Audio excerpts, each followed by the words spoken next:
Kung mag-alter siya, he will be liable for perjury. Dapat alam po natin ang direksyon kung saan po papunta ang mga demanda. Engineer Bernardo will go to the DOJ accompanied by the DOJ Secretary for the purpose of filing the appropriate charges only. Engineer Bernardo will not in any way add or alter the affidavit that he presented before us.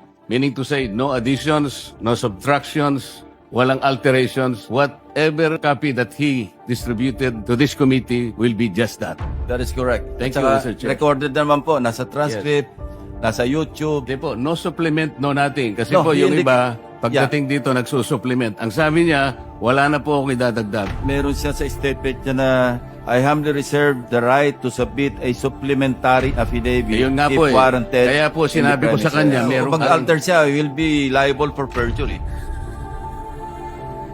Pwede bang pakibasa niyo yung inyong supplemental affidavit para ma-record ng committee?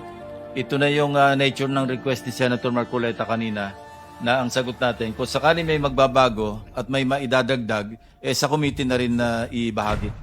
Yes po, Mr. Chair. In connection with the ongoing Senate Blue Ribbon Committee investigations, I was asked to clarify certain matters set forth in my affidavit dated September 25, 2025. On paragraph 17 of my aforesaid affidavit, I mentioned that Maynard Ngu and I are close friends and that he was also a close friend and campaign contributor of Senator Chis Escudero.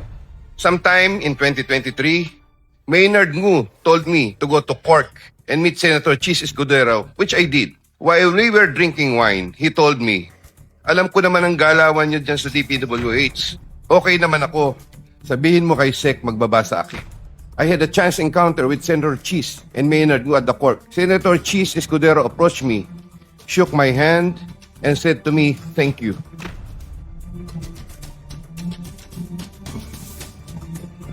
I attest to the truth of the foregoing statements based on my personal knowledge and authentic records. Wala tayong sisinuhin dito, lahat ng nakasama. Sasama natin. Ang pinakamahalaga dito yung crime sa pera na talagang nawala sa bayan